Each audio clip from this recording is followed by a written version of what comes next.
일본은 섬나라죠. 그래서 인터넷이 등장하기 전에는 일본은 도쿄에서 학원에서 강의를 하면 예전에 우리 비디오 가게처럼 비디오를 촬영을 해요. 촬영을 해서 이 비디오를 각 다른 섬으로 보내줘요. 그 섬에서 도쿄까지 나와서 수업을 못 들으니까. 그래서 그 문화를 보고 우리나라도 이제 비디오 산업이 성장 발전한 거죠. 우리도 이제 학원가에 이제 비디오를 막 도입하기도 하고 막 그렇게 했습니다. 지금 이제 인터넷이 이제 발달하니까 이제 그런 게 다 사장돼 버리죠. 인강으로 시험 준비하시는 분들이 가장 힘든 게 뭘 것 같습니까? 인강으로 자기가 인터넷을 통해서 중개사 시험 준비를 하시는 분들이 가장 힘든 게 뭘까요? 규칙적으로 본다는 거. 그럼 여러분도 마찬가지입니다. 규칙적으로 학원에 온다는 거. 이게 무진장 힘든 거죠. 정해진 시간에 와야 되니까. 야, 뭐 힘드니 너가 임마. 어머니 밥 먹고 너 오면 되는 학교. 웃긴다. 자, 그러니까 정해진 시간에 항상 학원에 온다는 게 제일 그게 힘든 일이죠. 그러니까 오면 어찌되었던 타에 의해서라도 보게 되는 거 아닌가요? 근데 이제 인강으로만 하시는 분들은 이제 그게 아무래도 자율성이니까 그게 좀 많이 힘들죠. 그래서 항상 뭐 매년 마찬가지입니다. 항상 질문 올라오는 게 똑같습니다. 1월이 되면 인강생들이 질문하는 것. 12월 달 강의 다 못 봤는데 이거 다 보고 1월 달 들을까요? 아니면 1월 달부터 들을까요? 이겁니다. 그러다가 3월이 되면 똑같은 질문을 또 합니다. 1, 2월 다 못 봤는데 이거 3월 달 걸 봐야 됩니까? 1, 2월 거를 봐야 됩니까? 이런 질문을 항상 합니다. 저는 똑같은 얘기를 합니다. 11월, 12월 강의가 시험에 적합할까요? 1, 2월에 적합할까요? 1, 2월이 적합하겠죠. 1, 2월 강의가 적합할까요? 5, 6월이 더 적합할까요? 7, 8월이요. 9, 10월이요. 이해하시겠습니까? 그러면 인강으로 학습하시는 분들이 11월, 12월 강의를 보지 못한 상태에 1월 강의가 올라오면 1월 강의를 중심으로 봐야지 지나간 걸 보는 것은 합리적이지 못해요. 그러니까 지나간 거 보다가 1, 2월 강의도 못 보면 3월 달 되면 또 1, 2월 강의를 또 딜레이 되는 겁니다. 계속. 그러니까 지나간 거는 버리는 거예요. 자, 그래서 가장 큰 단점. 뒤에 거는 계속 못 본다. 뒤에 거는 계속 못 보고 한 중간 정도만 계속 본다. 그러니까 인강으로 학습하시는 분들도 시간을 딱 정해놓고 그 시간 동안은 상당히 규칙적으로 학습을 해야 돼요. 그래서 최근에는 이제 예전이라고 하더라도 대략 한 7, 8년 전만 하더라도 이제 강의실에서 이제 사적인 사담하는 것들요. 사담하는 것들은 인강에 다 잘라버립니다. 잘라버리고 이렇게 올리면 인강으로 보시는 분들이 어색하죠. 이게 뭔가 잘려졌다는 걸 느껴요. 그래서 손대지 말고 다 올리라고 해서 그때는 다 올렸습니다. 그게 일반적인 문화였어요. 7, 8년 전까지는. 근데 이제 7, 8년 전부터는 어떤 문화냐? 나는 듣기 싫다는 거죠. 나는 지금 핸드폰 안 보고 있다는 거지. 수업 시간에 핸드폰 보고 있는 분들한테, 조는 분들한테 하지 말라고 얘기하면 인강으로 보시는 분이 지금 인강에 집중하고 있는데 이름이 깨어지는 거죠. 그러다 보니까 이제 최근에는 다시 스튜디오 강의가 조금씩 활성화되는 분위기도 보이고요. 그분들은 짧은 게 좋아요. 오늘 오전 수업 끝나면 제가 스튜디오 촬영을 하러 가는데 오늘 우리가 오전에 했던 강의를 스튜디오 가면 대략 1시간 정도에 끝냅니다. 오늘 했던 내용 진도를 다 끝낼 수 있습니다. 스튜디오 가면 일단 대화를 할 필요가 없지 않습니까? 그리고 누군가 눈을 볼 이유가 없죠. 강의 진도가 아주 많이 남아서 너무도 진도를 많이 나가야 되는 상황이 예전에, 지금은 그런 건 없습니다. 예전에는 있을 때는 어떻게 했냐면 안경을 벗고 들어가면 됩니다. 그럼 진도가 일사천리로 나갑니다. 눈만 마주치지 않으면 돼요. 근데 눈이 마주치면 이게 진도를 못 나가요. 못 알아들었다는 눈빛을 지금 보이고 있는데 어떻게 진도를 나갑니까? 그럼 또 반복을 해야 되고. 근데 인강으로 학습하시는 분은 그게 상관없죠. 만약 이해가 안 되면 다시 백에서 보면 되는 거니까. 그래서 인강으로 스튜디오가 촬영을 하면 상당히 빠른 시간 내에 촬영이 가능합니다. 스튜디오 강의는 기본적으로 30분 타임으로 제가 일단 합니다. 근데 약간 오버하기도 합니다만 30분 기준으로 해서 한 40강요. 40강이면 시간상 어떻게 되죠? 20시간이죠. 20시간이면 우리 학원 기준으로 따지면 한 5주 정도? 5주 정도 분량이면 40강이면 아주 많이 하는 거예요. 40강도 실은 필요 없어요. 필요 없는데 일단 40강 정도를 맞춰달라고 요구하면 이제 그게 맞춰서 강의하는 거죠. 힘드시죠? 이제 2달 지나지 않았습니까? 힘들죠? 아니까. 2달 지났어요. 그러니까 내용은 힘든데, 아니에요. 내용은 재밌는데, 어쨌든 시험 준비 기간이 힘들지 않습니까? 그럼 이 시험 준비한다고 포기하는 기회비용들도 분명 많을 것이고, 친구들이 어디 가자 그래도 자꾸 핑계대고 못 가고, 시험이 다가갈수록 핑계는 더 많아져야 될 것이고, 점점 재미없어지죠. 즐기면서 하세요. 즐기면서. 시험. 그리고 꼭 기억해요. 꼭 시험 전략을 잘 잡고요. 그러니까 시험 제도를 잘 인식하고, 그 시험 제도라는 게 결론은 게임의 규칙인 거니까 게임의 규칙을 잘 알고 그거 가지고 하면. 자, 현금 수지 측정이었습니다. 수지가 뭐죠? 수지. 수입과 지출. 근데 이게 원어로 말하면 플로라고 되어 있습니다. 그냥 그대로 해석해서 이렇게 표현하기도 하고요. 현금 흐름 측정 이렇게 말하기도 하고요. 부동산은 보유 기간 중에 수익이 발생한다.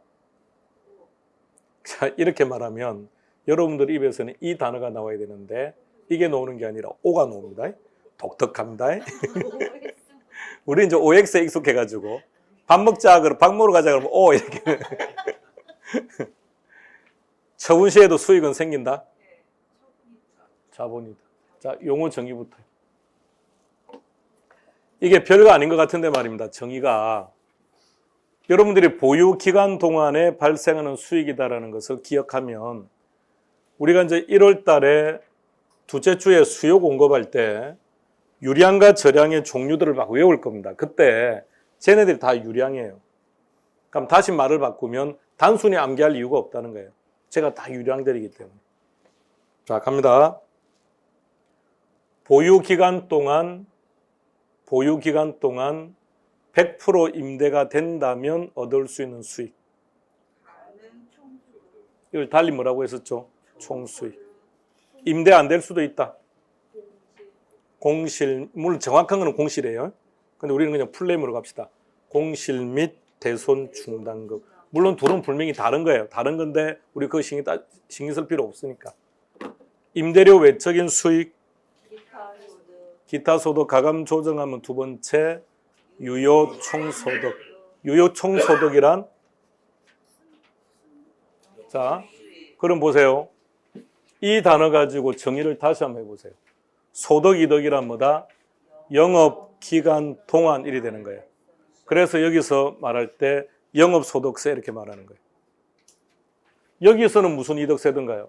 자본이득세죠. 그럼 저희도 그대로 소득이득세라고 하면 되죠.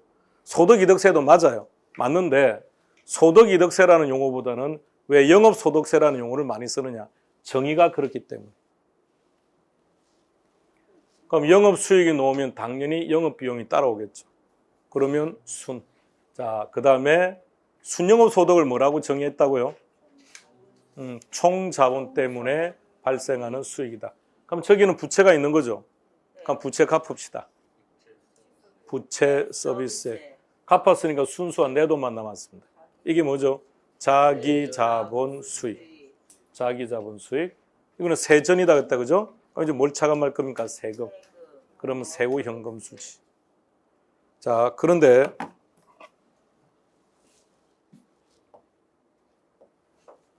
이렇게 기억하죠. 가공, 기유 이렇게 공부하죠. 오케이. 시험 칠 때 어떻게 합니까? 그죠? 잘 보세요.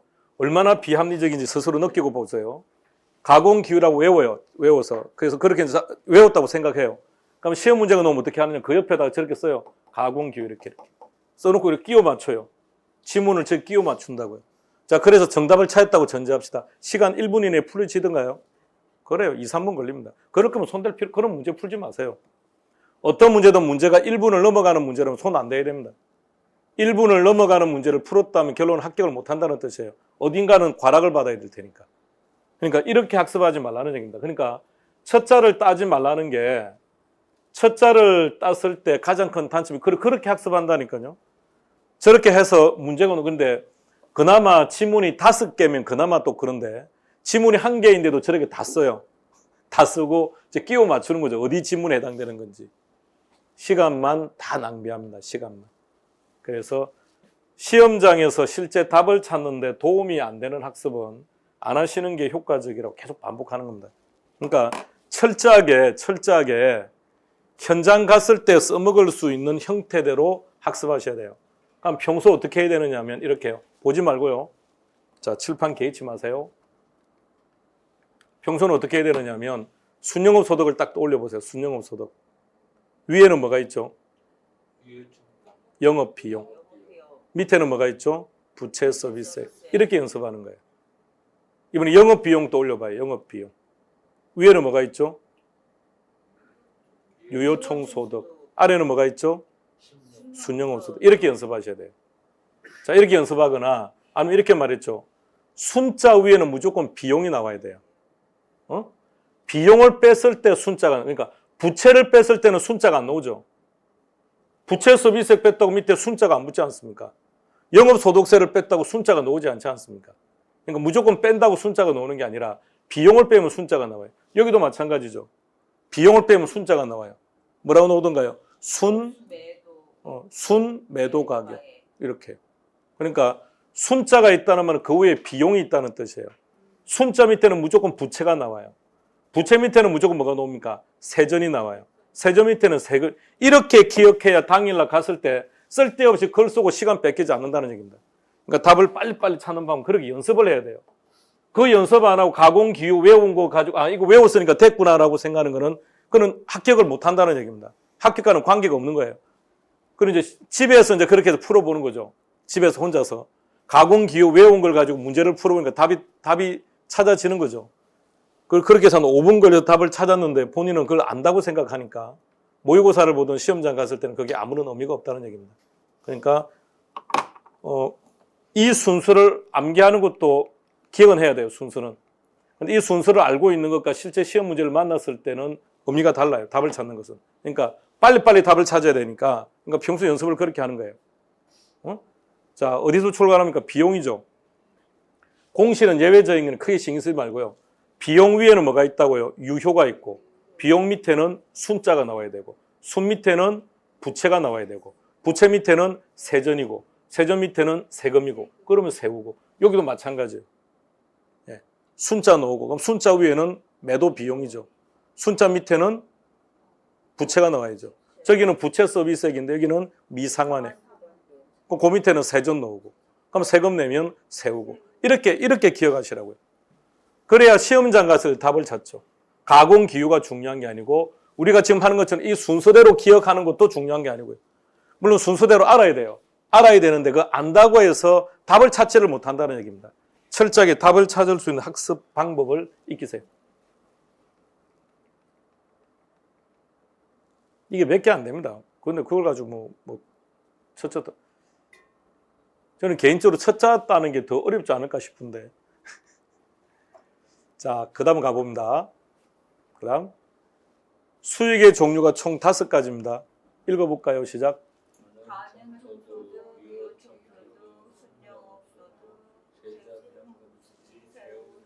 근데 저 5가지를 이렇게 나누었습니다. 위에 3개, 아래 2개. 그 분기점에 뭐가 있죠? 그러니까 위에 3가지 수익 안에는 부채가 있다, 없다. 부채가 있다. 그래서 위에 3가지 공통점. 총 투자액 대비 발생하는 수익들. 아래 둘은 부채가 빠져나갔습니다. 그럼 순수한 내돈. 지분 투자액 대비 발생하는 수익들. 저거 가지고 앞으로 공식을 4, 4, 16, 16개를 할 거예요. 그러니까 생짜로 공식을 외우는 게 아니라 이것만 알면 16개 공식이 자동적으로 한 방에 해결된다는 얘기입니다. 그러니까 저렇게 머릿속에 그려두셔야 된다는 얘기입니다. 조금만 더 봅시다. 총 자본 수익 찾아보세요. 그러면 시험 문제는 여기서 우리에게 총 자본 수익률을 물어보는 거예요. 그러면 어떻게 구한다고? 분모, 총 자본, 분자, 순영업 소득 이래 되는 거죠. 그런데 얘 동의어를 칠판에서 찾으세요.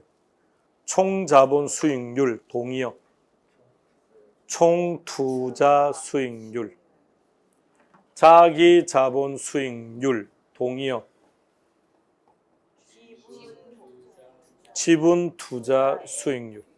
그러면 이 그림이 머릿속에 들어가 있으면 이렇게 다양하게 동의어 등등을 찾아갈 수 있다는 겁니다. 총자본 수익률과 자기자본 수익률은 10년 전 스타일이고 최근은 주로 이런 용어를 많이 씁니다. 그런데 그렇다고 사용 안 한다 그게 아니죠. 다 알아야 되니까 용어를. 그러니까 저 속에서 자꾸 찾으려고 하세요. 그래서 그림을 자꾸 머릿속에 그리자고 하는 게 그림이 그려져야 하나를 가지고 전체를 다 정리합니다.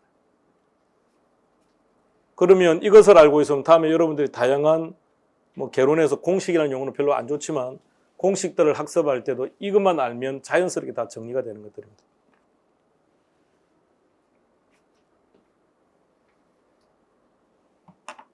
가능 총소득은 어떻게 구합니까?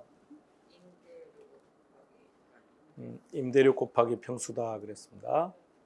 기타 소득은 다른 말로 뭐라고 한다고요? 동의어가? 영업비용 동의어 쭉 정리해 봅시다.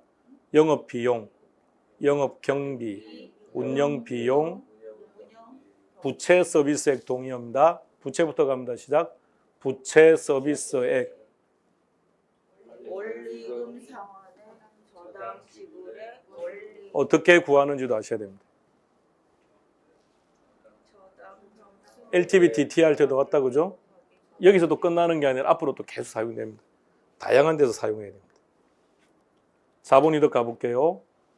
유효와 라인을 맞춰라 그랬습니다. 매도 가격입니다.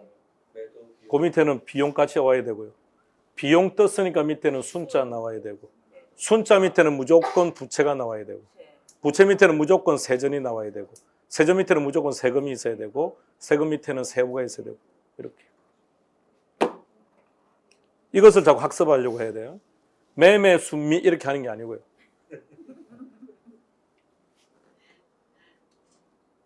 그렇게 해서 답을 찾는 거는 시간상 문제입니다. 시간상.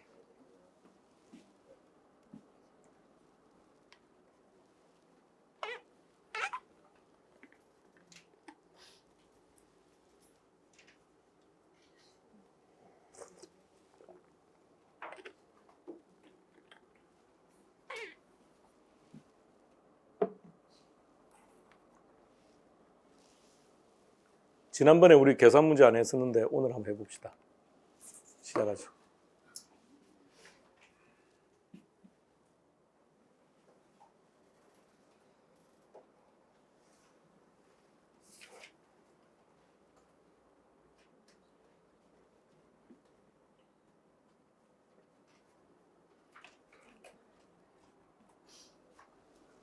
인강으로 하시는 분들도 스톱 해놓고 계산기 올려놓고 직접 해보셔야 됩니다. 쉬워요. 본인이 직접 계산해 보셔야 됩니다.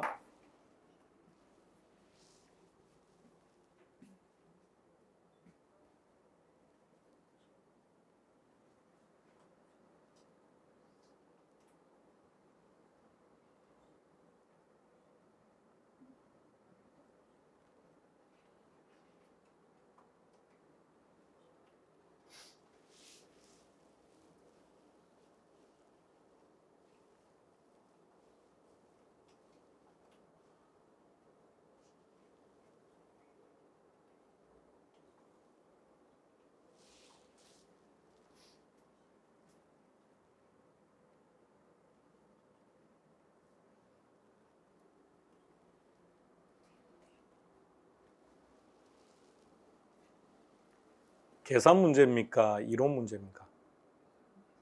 이게 계산 문제라고요? 이거 모르면 모르는데요. 이론 문제입니다. 개론에서 계산 문제 중에 순수 계산은 한 2문제밖에 없습니다. 다 이론입니다. 이론.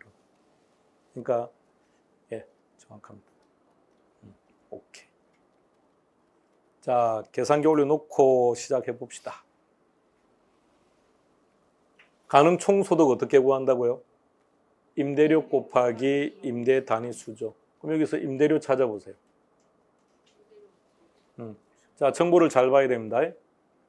월 임대료라고 만일 나와 있을 때는 곱하기 12를 해야 됩니다. 근데 월인지 연인지 말이 없을 때는 연입니다. 다시 지금 문제는 연 나와 있는데 만약 월이라고 나와 있으면 곱하기 12 연인지 월인지 말이 없을 때는 연이란 뜻입니다.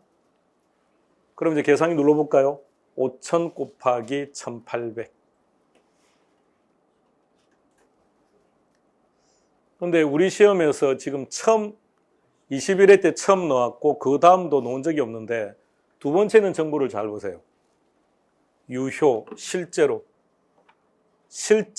임대가 가능한 면적 비율이 얼마가 된다고요? 80%밖에 안 된대요. 그럼 지금 그 계산기 나와 있는 금액에다 곱하기 0.8을 치세요. 그러면 나온 금액의 이름이 뭐가 되는 거죠? 그게 가능 총소득.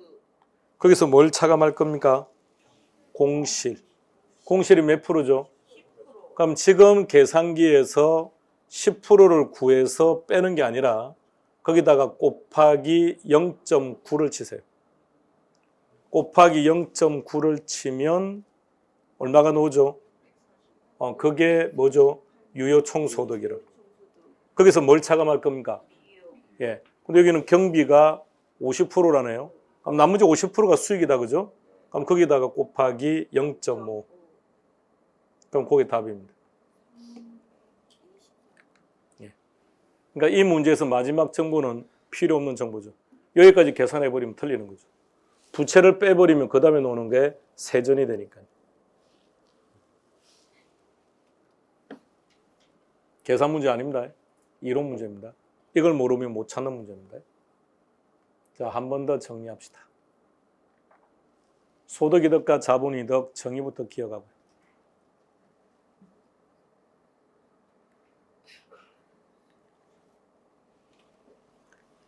가지고 있는 건물 100% 임대가 된다면 얻을 수 있는 수익이 달리 뭐라고 표현한다고요? 임대 안 될 수도 있다. 공실 및 대손 충당금. 임대료 외적인 수익. 가감 조정하면 두 번째 수익이 유효 총소득. 달리 얘기한다면 영업수익. 영업수익이니까 뭐가 나와야 됩니까? 영업비용. 비용을 뺐으니까 나오는 게 순영업소득. 순영업소득이란 자기 자본과 타인 자본을 합친 총 자본 때문에 발생하는 수익. 그럼 남의 돈은 갚아야죠. 그럼 그 다음에 나오는 게 부채 서비스액. 그럼 순수한 내 돈. 이게 자기 자본 수익. 자기 자본 수익. 이게 세전 현금 수지. 세전이니까 세금 빼야죠. 그래서 왜 얘를 영업소득세라고 하느냐 그러면 앞서 말했듯이 보유기간, 영업기간 같은 표현이라고 해서 그대로 가져와서 영업소득세. 그럼 소득이득세라 쓴다고 해서 문제가 될 건 없다고요. 차감하면 세후현금수지. 가능총소득은 이렇게 구하는 겁니다. 일단 수익대로 먼저 구분 짓고요. 위에 세 가지 공통점은 총투자액. 아래 둘의 공통점은 지분투자액, 자기자본투자액 대비 발생하는 수익들입니다. 그러면 가능총소득은 이렇게 기타 소득은 그리고 영업비용의 동의어들 부채 서비스액의 동의어 그리고 구하는 방법 그리고 자본이득 그대로 갑니다. 매도가격 세법에서 말하는 양도가액입니다. 양도가액 세법에서 말하는 필요경비 차감하면 이게 순매도가격 거기서 부채 그러면 세전 그럼 좀 세금이니까 세금 그대로 가져와서 자본이득세 그럼 세후